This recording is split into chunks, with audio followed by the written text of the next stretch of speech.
voice of the Cayman Islands. This is For the Health of It with Tara Bush. Brought to you by the Health Services Authority. Caring people, quality service. Visit hsa.ky. For the Health of It with Tara Bush. Brought to you by Healthcare Pharmacy, where they care about your health. 2 locations, Governor Square and Grand Harbor. Refill and transfer prescriptions online. Call 947-8900 or visit healthcarepharmacy.ky.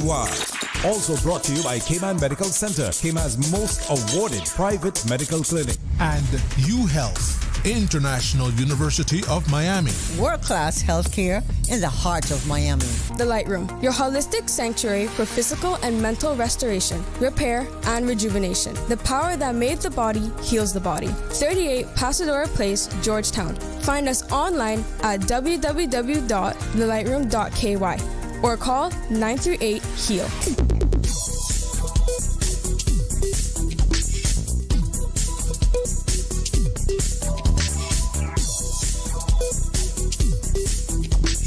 For the Health of It with Tara Bush. Attention HR managers and business leaders. Want to boost productivity, reduce absenteeism, and show your team that their well-being matters? The Lightroom now offers custom corporate memberships designed to enhance energy and mental clarity, reduce stress, and improve overall health, creating a healthier, more focused workforce. Invest in your team's well-being because a thriving team leads to a thriving business. Visit thelightroom.ky to learn more. It's a new era in wellness. When I first started going to Healthcare Pharmacy, it was because it was convenient. But over the years, I continued to shop there because I trusted them. One day I was picking up my prescription, and the pharmacist noticed an over-the-counter medication in my basket. She said, "I hope that's not yours. It will interact with your prescription." And I thought, wow, thank you. Trust is so important when it comes to your health. Healthcare Pharmacy with 2 locations, Grand Harbor and Governor Square, where they care about my health. There's nothing more important than your health, and seeking expert healthcare with physicians you can trust is what you deserve. UHealth, the University of Miami health system, offers peace of mind to you and your family with a first-class experience. Our patient coordinators assist with everything you need before, during, and after your stay with us. As South Florida's only academic-based health system, UHealth offers cutting-edge treatment, compassionate care, and life-changing results just a flight away. Learn more at umiamihealth.org/international. Hello and welcome to For the Health of It. I'll be interviewing Miss Anita Smith. She is a cancer thriver. I'm not going to say survivor because she is really thriving in her life. Hello and welcome to For the Health of It. Thank you. Thank you. It's good to be here. So, Miss Anita, we'll start with your cancer journey, but before we do that, I think it's important to set a little bit of background. You used to be at the TV station Cayman 27, right? Right. You were the big tech person there. What was your title? I was programming director in special events. Right. And now you're thriving in your life. You're working at the Intergenerational Hub. Yes, I work with the Youth Services Unit. I'm their executive officer, which is a nice job. It's a very nice job. How long ago since you've had cancer? My cancer was found in 2016, and then I had another bout with it in 2018, and then 2020. So you had 3 rounds of cancer? Yes. Let me tell you, the third round, that's what I was saying. I was like, no, this cannot be. But yeah, the third round was breast cancer, but it was in situ, so it had not spread. But it was one of those things that they were going to have to go in, and it was very close to the nipple area, and so it was, and also it was during COVID. Oh wow! So that made it really, really difficult, because if I had gone to Miami to have it done, had a lumpectomy, I think it is what they call it, done, I would have had to have stayed up there and then had to have radiation done. And when I weighed all the options, I said, just take it off. Just take the breast off. And I never regretted the decision. But, I mean, it was a weighing one. It was not one that I went, let me flip a coin and, So, yeah. So I had a lot of help making that decision from the doctors and everything. But So I'll start a little bit from the third cancer. At that point, you must have said, "Is life worth living?" no, Okay. that's not not at all. I just was very surprised that once again they were telling me that you have cancer. And even though it was not one of those that they could put a stage 1, a stage 2, a stage 3, it was like stage 0. But it was still the fact that I had cancer again.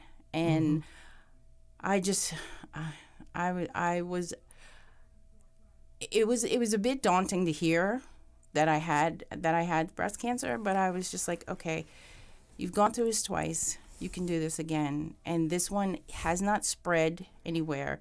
And it's just a matter of taking it out and hoping that it's not gone anywhere, hoping that it's not in the lymph nodes or anything like that. So, like I said, once I made the decision to just have it removed, and I was like, I'm going through with this, and I bounced back amazingly. I really, really did. I don't even remember when I woke up from surgery. I was like, okay, I'm ready to go back to the room. And I was like, okay, I'm ready to walk around now. And I just really bounced back well from that. And I had a very positive attitude, and I tried to keep a very positive attitude throughout the whole thing, because I'll tell you, the first round of cancer was really scary. The second one was even scarier. And the third one, I was just like, okay, God, it's in your hands. So let's go to the first one. Okay. You say that was 2016? That was 2016. And what was that? And I had no idea that it was cancer. All I know is I had a mass that moved, that was to the point where I couldn't even breathe. And I didn't know what was the cause of it. And finally, one day, I was out doing some scouting for locations and stuff for I think it was one of the shows that we were doing. And I came out of somewhere, and I just couldn't breathe. I could not breathe. And so finally, when I could breathe, and the guy that was with me, I scared him half to death, because I just had to hold on to him, and I said, I don't know what's wrong with me.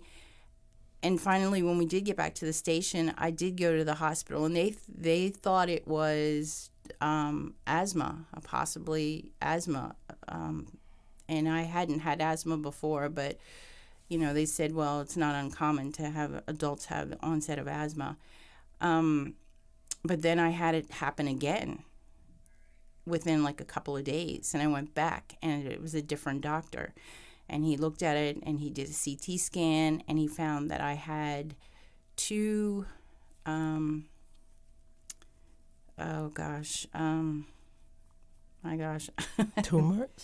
Yeah, in the lungs, and so that's what was causing the breathing problem. And then, but they couldn't tell what the mass was, because there was no beginning, there was no end. They just couldn't tell.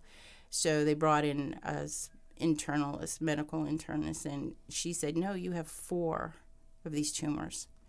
And so that was the problem, was them trying to do surgery, and nobody down here would touch it. So I ended up having to go to Miami. So after about 10 days, they finally were able to do surgery, and they had said to me, we're going to just do a total hysterectomy. And when they did the hysterectomy, that's when they found the cancer. It was in the uterus, and it was endometrial and ovarian. Okay. So that meant 6 rounds of chemotherapy. But you said it was in your lungs. That was that was part of it. That was part of the reason they couldn't do the surgery right away, is because the being in the lungs, that was really tricky. So I ended up having like 4 surgeons in there, 4 gynecological specialists in there, doing surgery, so that I think they had a certain amount of time in which they could do them, and then after that, I would have to be on a breathing apparatus or whatever. So it was all very, very, very, had to be very, very timed, and so they were able to do it, and I was, I came through okay. I had 4 clots. I had 2 in the lungs, 1 in the leg, and 1 in the stomach. Wow. So you were... Yeah. So that is, and what it was the mass. You have a major artery that goes up through the body. Yeah. And the mass had laid on the artery. And that's what was throwing the clots. Ay. And how big was the mass, you were saying? 20 centimeters. About how big is that? I have no idea. Oh, okay. All I know, it was huge because it moved everything up. It moved everything up to the point where anytime I ate or drank anything, I would feel it up here in the rib cage area. The second surgery that I had was ovarian, and that was a 9 centimeter mass, which was about the size of a baseball. So if maybe the 20 centimeter one was about the size of 2.5 baseballs. Yeah, that's about big. that size. Yeah, but that's what it was. About 8 inches. Yeah. So you had the surgery. What's the distinction? Because you're saying it's endometrial and ovarian. It was cancer in those 2 areas? It was all in the uterus. But right. It was 2 separate. It was 2 different cancers within the same uterus. Oh, okay. So that's what it was. And what stage was that? Stage 1. Oh, wow. I was very, very lucky. So it was because you couldn't breathe and your the blood it had clot. to do with the blood clots is the whole reason for because I didn't realize that there was a mass there. All I knew was there was something was causing me every now and then discomfort, and like when I would go to eat something or go to drink something, then my stomach would bloat and everything, and that's the only discomfort that I had. And they said it was because it moved so slowly. The mass moved very slowly. That's why I didn't feel it. Had it been like one of these rapidly growing mass, then that would have been different. That would have been a totally different story. But and I would probably have been in a lot of pain. But I wasn't in any pain. I just discomfort every now and then when I'd go to eat or drink something, and that was it. It's you. And after a while, you just, with your busy lifestyle, you just go, yeah, okay, But the breathing was different because I'd actually gone to see somebody about the breathing, my breathing, and how it was sometimes difficult to breathe or whatever, and so I had gone to see somebody about that, and we were supposed to have some tests done. The following week, and that was the week that I ended up in the hospital because I truly could not breathe, and it was because of the blood clots. So you were like that for about a week or a month, or? I think that I probably was like that for several months because I went on vacation and I flew to Europe and went on a cruise and was all over like the Scandinavian countries and things, and the only time that there was one day that I had trouble breathing, and it was just when we were in Russia and we were at this big palace and we were up and down these steps, and I went to go up the steps, and I was, for a moment there, I just couldn't breathe, so I stopped for a few minutes to catch my breath, and then I continued on up the steps, but I just took them a few at a time. And then by the time I got to the top, I was like, okay, it seems to have passed. So that was the only time that I ever suspected anything was wrong. Okay. And so now you've had the mass out. You went through radiation? You said chemotherapy. I had 6 rounds of chemotherapy. And 6 or 8? I mean 12. 6. Just 6. Okay. And that was basically, they said, just to make sure that there were no like microbe free radical cells or anything running around. And so that was the reason for the 6 rounds of chemo. And how, I mean, you recovered quickly? Or? I didn't, and it's, I always get embarrassed when I say this because the first round of chemo, you know, a lot of people are very sick and whatever. Not me. I mean, I was maybe a bit of a headache on the day after the chemo and everything, but I stayed with my dear friend Vanessa and her family, so they were there for me for any little ache, pain, whatever. But I really was okay. For that whole 6 rounds of chemo, I was fine. Where I had problems is I had to have a shot for blood for bone marrow that is given like 2 days afterwards. For most people, that lasts maybe a day or 2. For me, it would last a week. And that was the most painful thing because it started the whole body. It started in the whole body. I was like from head to toe was just in pain. And then slowly, day by day, it was slowly coming down. So, so one day it was like the whole body. The next day it was the whole body minus maybe the arms. And then the next day it was the whole body minus, you know, the shoulders or whatever. So, and finally when it got to the feet, then I knew that I was done. But I would go to work and I would just like move like they used to tease me about driving like Miss Daisy because I would even to get in the car, I would just sit there and I would just drive real carefully and real slow because my reaction time wasn't as quick as it normally would be. But once I was through that week, then I was fine. So that was my only major drawback I have to say for that radiation.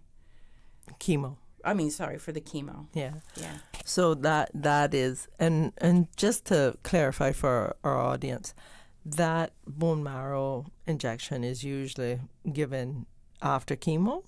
Mm-hmm. Yeah. Mm-hmm. And that's to help build back up your blood. Right. Your red blood cells. Yeah. Right.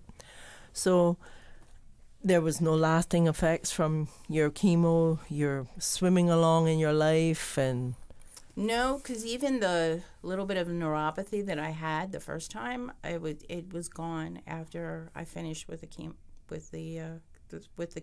Yeah. So I had thought, well, I came through that pretty unscathed. So I thought. And then of course, you go through testing and everything else that you have to go through like every 3 months. And I was having blood tests done. Then I would have to have the PET scans done, and came up with another tumor. And where was this one? About 6 months later. And actually, it was in the same area that the first where they took the uterus out, but it was more entangled in the intestines. So it was down within the intestines. So, and that was a 9-centimeter mass, and that was ovarian. And so they had to go in and they had to remove part of a bit of the intestines to get it, to be able to get to it and get it out. And they did a wash of chemo, mm-hmm. chemo medication in the surgery. So, and this was to hopefully prevent this from coming back again. Okay. Because this was one of these things that could continue to reoccur. Okay. Is it a particular type of cancer? Like, No, they said it was ovarian. No, okay. They just said it was ovarian. And even though I asked this off when we were getting ready for the interview, this was not part of the BRCA. No, because I was actually tested. Okay. And it wasn't. No, it had nothing to do with anything, really. So how was the second round of cancer? Were you more concerned? Well, I knew what to expect. So it was more chemo? I knew that I had to go through another 6 rounds of chemo, so at least I knew what to expect. Mm-hmm. And everything happened a lot more rapidly because of the chemo that was given during the surgery, because it was a more potent dose of chemo that's given to you. And so it was almost like having two treatments before you even started. So hair started to fall out earlier, and just the things that took for a longer period of time the first time. I think my hair, really and truly, the first time was the last thing. It was falling out, but it still had little bits and pieces that were left there. But this time I was completely bald. Oh, okay. The guys were, I have to tell this story because the guys, the second time when I had to go through it again, they all shaved their heads. Oh, came out 27? Came in 27. All the guys that I worked with shaved their heads so that I wouldn't feel left out. So that was really sweet of them. That was really that made me smile because, you know, that was something they didn't have to do, but they did it so that I didn't feel left out, that I had this bald head and everybody else had hair. So yeah. But it was just more intensified. Mm-hmm. And I found that I had an allergic reaction to the one of the chemo medications, which I didn't have the first time. Mm-hmm. So I had to make sure that I had Benadryl and everything, because I break out in hives all over, and that was a scary thing to go into the restroom and look up, and there's all these red blotches all over, you know. And I think that was the first time I ever saw Dr. Vanitha run because she wasn't there, and they paged her, and she came running because it hadn't happened before. It had never happened before. But there's just a lot of different things that, you know, your body changes, I guess, and that was one of the things that it changed. So we just had to make sure that I had a lot of different types of antihistamines and all that kind of stuff before I took that particular medication. How does all three of these experiences changed you? That's a good question. I didn't realize how strong I was. I really didn't realize how strong I was. And, you know, when things like this happen, you don't have time to think about it. You just have time to react. You know, decisions have to be made very quickly. And you don't have time to say, well, let me think about this or let me do this. No, you know, especially the first time. I mean, I didn't know what was going on, and decisions were being made and things were happening. And all I could do was just trust that that the doctors that I had, which, by the way, were awesome doctors. They really were. I just had to trust that they knew what they were doing and just follow what they said and get through it. And then after that, just make sure that I was following what I had to do for the chemo and everything else. So I think it just made me stronger that way. It gave me a stronger faith base. It's not that I didn't, you know, my faith was ever wavering, but it just brought me strength and just the things that happened were, you know, when you think back, you know, somebody else may not have made it through. Yeah. You know, so true. you have to thank God for His mercy and His blessings. And so I learned a lot about that. And I also learned that sometimes you have to learn to let other people help you and do for you. Yeah, I was just going to ask you. Yeah. You're not married. No. So all this was on you. Mm-hmm. So how did you manage all this on you? I had an amazing group of friends. I mean, they just came out of the woodwork, and people just were there for me. What can I do for you? I remember Laura Ribbons getting on a flight because I had to be airlifted. She got on the flight. She didn't even think about it. She just got on the flight with me, flew up with me, was there. Another friend flew up and met me there and stayed through that. And people were here when I got back. When I was at doctor's hospital, they were there the nurses and the doctor said, we now know everybody at Cayman 27 because they've all been here. But it was true because they were all there. And so that is what I had. I had that, and my family, of course, were calling, but they couldn't be there. Mm-hmm. So once I got to Florida, my brother lives in Tampa, so he drove down. But even he had to give updates. He had all the people that were here, and he was giving updates to them as to how I was doing, or Mm-hmm. that sort of thing. And then even when I had to go back up the second time, I had a group that came up with me the first time to see the doctor, and then to stay with me while I had surgery, and then they had to go back, so somebody else came up to make sure that I was able to get home okay.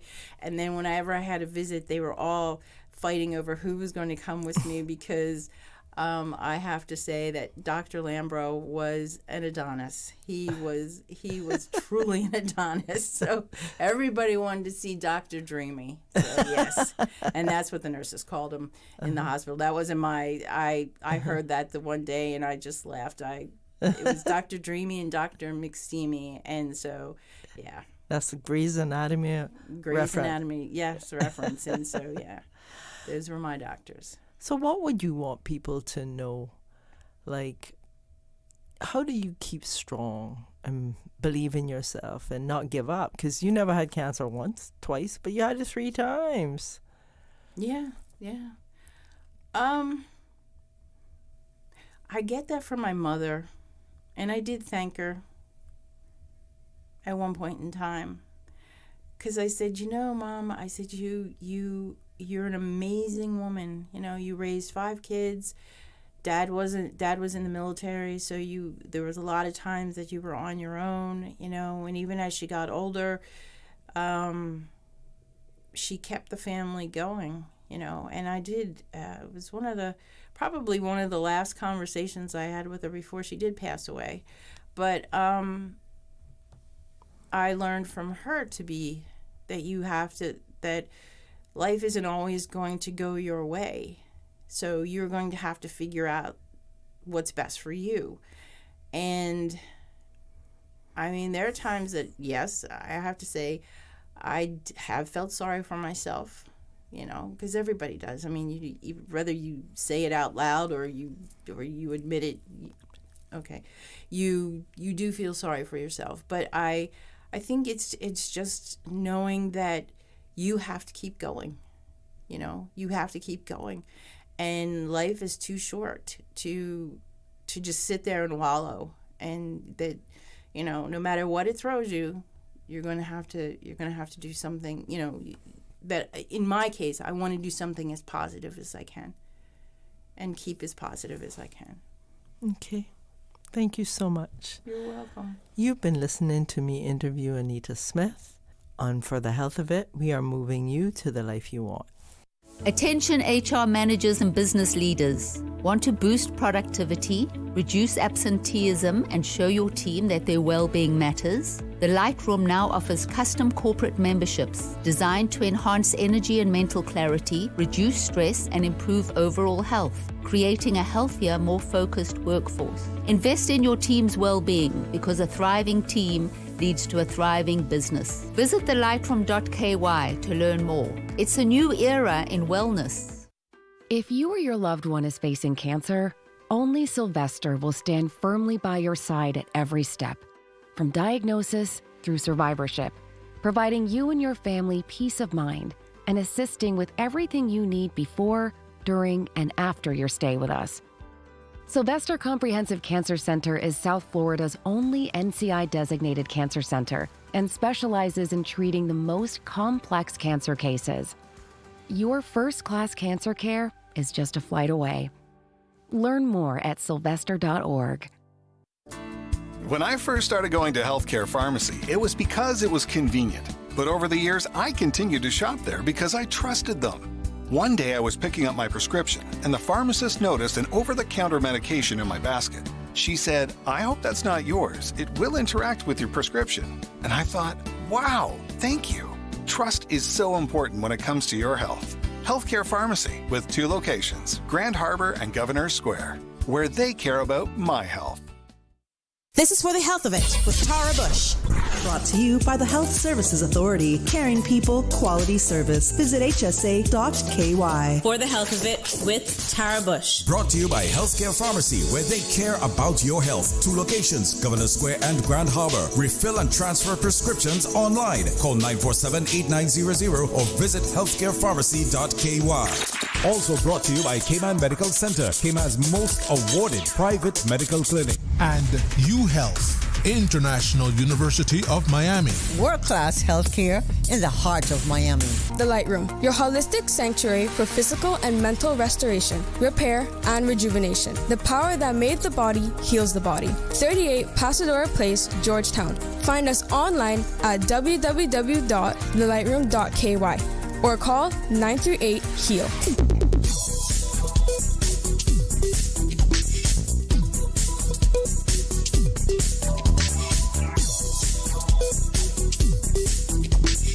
For the Health of It with Tara Bush.